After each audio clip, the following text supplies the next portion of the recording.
こんにちは、斉藤直樹です。今回は絵柄を決めるときに注意すべきポイントということでお送りしていきます。20代ミラクル猫さんからの質問です。斉藤直樹先生はじめまして、大学生のミラクル猫と申します。私が質問させていただきたいのは、X のアカウントは伸びず、スケブやココナラ等のサイトでも依頼がほとんどいただけないということについてです。X のアカウントに関しては、自分で納得する絵が描けたと思っても、実際にもらえる反応は3いいね、良くても10いいねほどです。絵柄も模索中で、丁寧に描くというよりニュアンス、あえてラフの良さを活かしたようなイラストにしたいと今は考えています。私のイラストはどうすればもっといろんな方に見てもらえるでしょうか？魅力の引き出し方を教えていただけると幸いです。次に依頼がいただけないということについては、ほとんど手つかずでお手上げ状態です。どういう風に依頼につなげていけばいいのか教えていただきたいです。直樹先生のチャンネルですでに紹介されている内容でしたら申し訳ありません。よければご一読よろしくお願いします。X のアカウントをお送りします。はい、ミラクル猫さん、ご質問ありがとうございます。X のアカウントが伸びずに、スケブやココナラで依頼を募集してもほとんどもらえない。この2つがお悩みということですよね。なるほどなるほど。よくわかりました。ミラクル猫さん、作品もね、送ってくれているので、まずは X のアカウントから作品もいくつか紹介していきつつですね、そこからなぜミラクル猫さんの X が伸びないのか、そして依頼がもらえないのか、どうやったらそれが改善できるのかについての提案もね、いくつかできればと思っています。一応注意しておきますが、今回の質問者さん、仕事の依頼を求めていたりね、それゆえにアカウントを伸ばしたいという本気のトーンで質問を送ってくれているので、僕も結構本気のトーンでね、ある程度プロ用の答えとしてお答えします。ちょっとね、絵の初心者さんとか、絵を楽しみたいだけという人が聞いたら、ちょっとね、きつい内容になってしまうかもしれないので、そこだけはね、注意してください。それでは早速行ってみましょう。ミラクル猫さんの作品の紹介。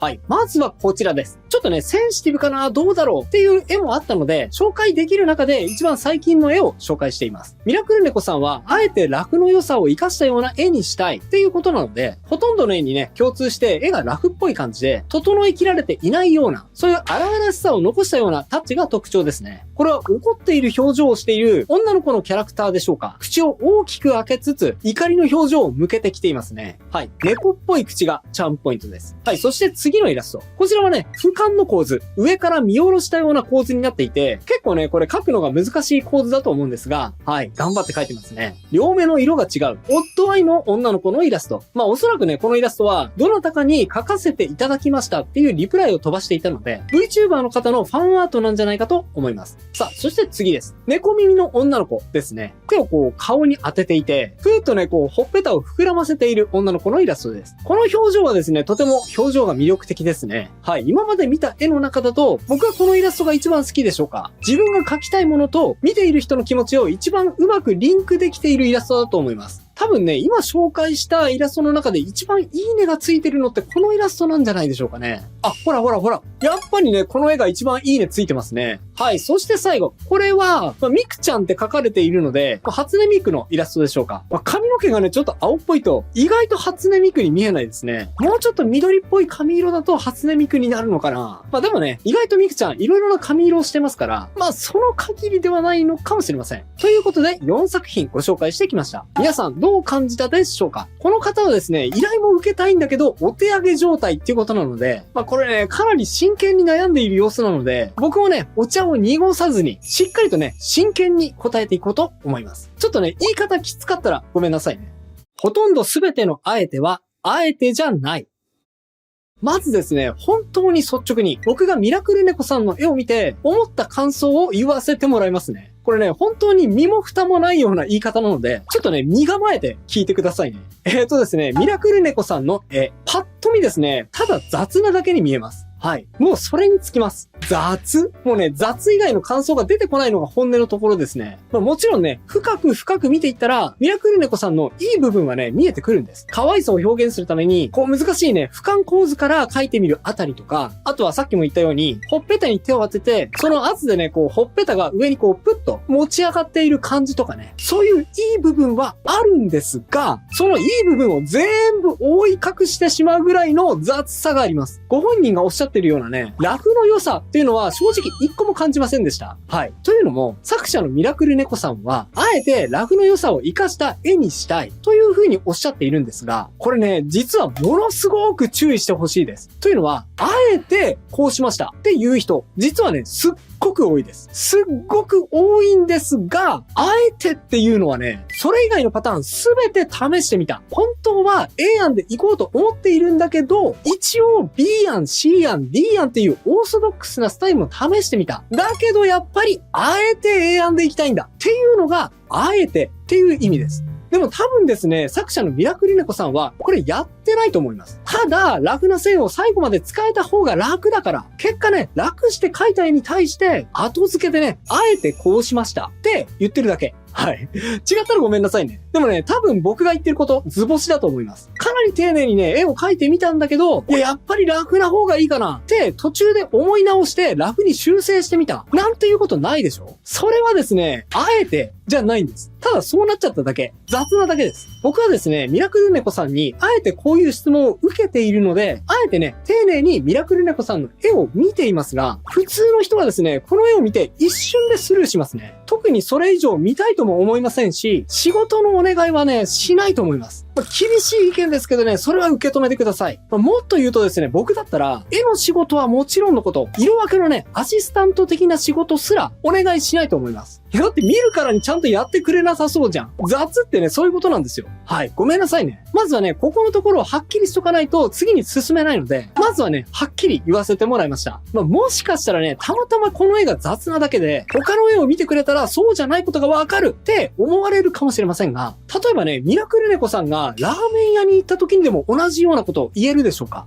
このラーメン屋ちょっと初めてなんだけど、気になるからちょっと入ってみようって思って、恐る恐るね、この初めてのラーメン屋、のれんをくぐって食べに行ったとするじゃないですか。その結果ね、めちゃめちゃまずいラーメン出てきました。うわ、なんだこれ、まずって思って顔をしかめていたら、店主が出てきてね、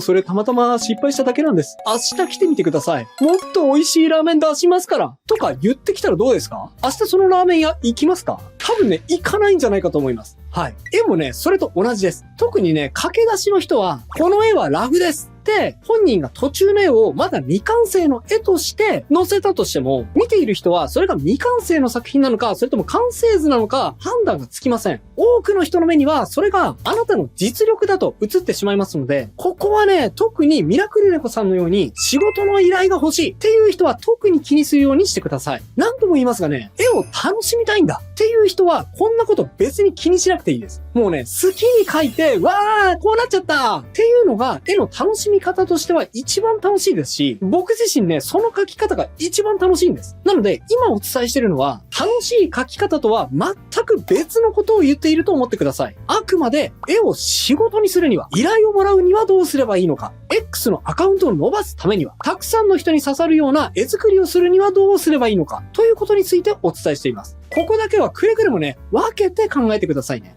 あえてとはこういうことです。じゃあ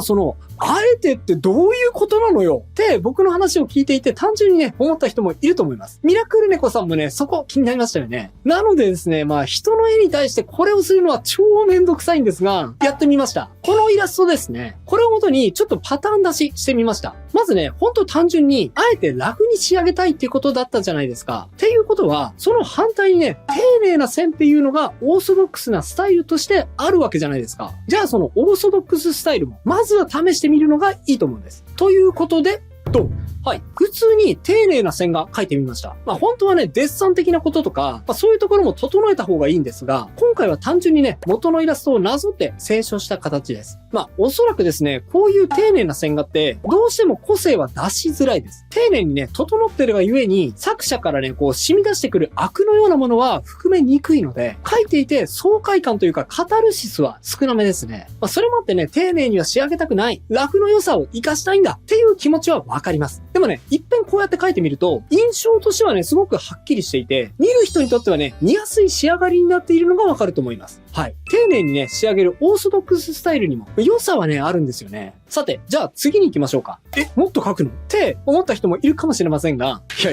当たり前ですよ。だってね、比較することでしか、良し悪しなんて判断できるわけないじゃないですか。結果も見てないのにね、こうすれば良くなるはずと、想像だけで正解を導き出せるのは、今まで何千何万と試行錯誤を重ねてきた経験豊かなクリエイターだけです。経験が浅い駆け出しのクリエイターはですね、自分で色々と試してみないと正解なんてわかるわけないんです。とにかく何でもやってみましょう。はい。そして次に試してみたのは、元の絵と綺麗な清書のいいとこ取りをしようと試みた絵柄のパターンです。はい。こちらですね。ドン。はい。オーソドックスな丁寧バージョンを書いてみて分かったのは、個性は出しづらいものの、やっぱりね、清書のように太くてはっきりとした線は印象に残りやすいってことです。これね、元のイラストだと、線がね、ちょっと薄くて細すぎて、これね、ちょっと印象に残りづらかったですよね。なので今度は、清書のような強さは出しつつも、元々のようなラフなニュアンスも線に取り入れながら、ラフだけど強い線を目指して、第3案を出してみました。どうでしょう？ 3 つ比較してみると、それぞれの違い、良し悪しがよくわかりますよね。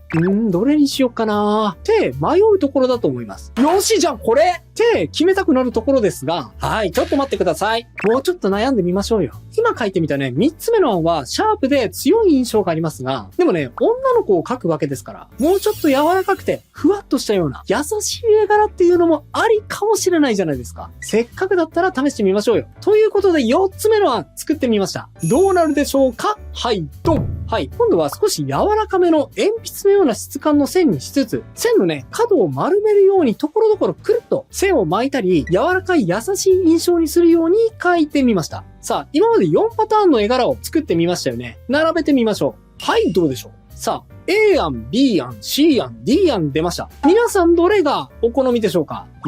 僕はですね、いろいろ作ってみたけど、僕は、あえてこれかな。C 案。はい。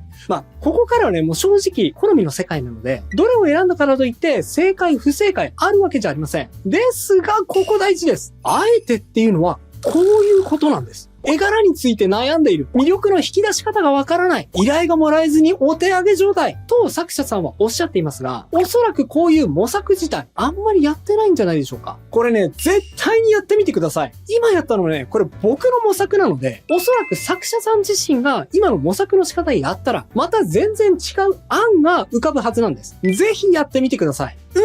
頭の中だけで悩むよりも、今やったように、とりあえず4パターン並べてみて、それをね、こう見比べることで、今よりもぐんと前進すること間違いなしです。もっと見やすさの工夫をしてみる。